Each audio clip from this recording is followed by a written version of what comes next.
Alors, le semi passe en précommande, mais la patience reste de mise. Tesla commence à accepter les premières précommandes du Tesla Semi dans une poignée de marché. Alors, 800 km d'autonomie, 1 MW de charge rapide, avec les méga chargeurs évidemment. Le véhicule a pris pas mal de retard, la première version a été dévoilée en novembre 2017, après avoir sélectionné l'usine de Austin au Texas. En 2020, la production devait démarrer, courant 2021. Or, les précommandes viennent à peine d'être ouvertes aux US, aux Pays-Bas, Norvège et Royaume-Uni.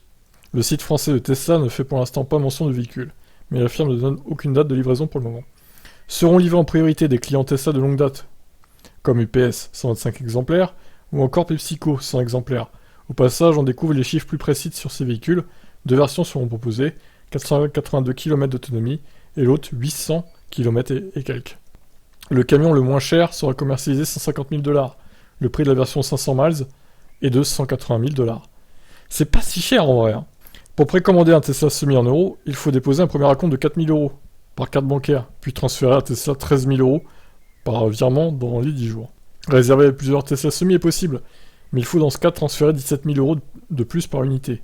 L'intérêt des Tesla Semi réside, pour ses clients, dans les économies d'échelle qu'il peut permettre potentiellement de réaliser. À cause de sa motorisation électrique, il ne coûte pas cher en entretien. Ni en consommation de carburant du coup. Ça n'a juste rien à voir.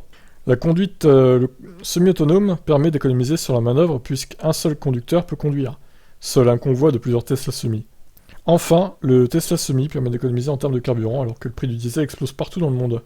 Tesla affirme que le Semi consomme moins de 2 kWh par mile, permettant d'économiser, selon le constructeur, plus de 200 000 $ dans les 2 premières années d'exploitation. Ouais, ça fait, on va arrondir à 2 kWh tous les 2 km.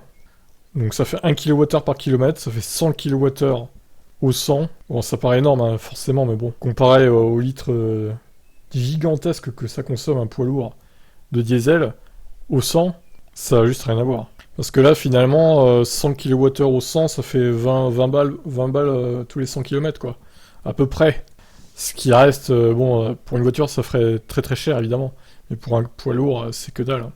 Tiens, dites-moi en commentaire combien ça consomme un poids lourd, à peu près, un poids lourd diesel. J'ai pas fait de recherche là-dessus. Ça vous permettra de participer à la vidéo aussi, tiens. Allez, bye bye.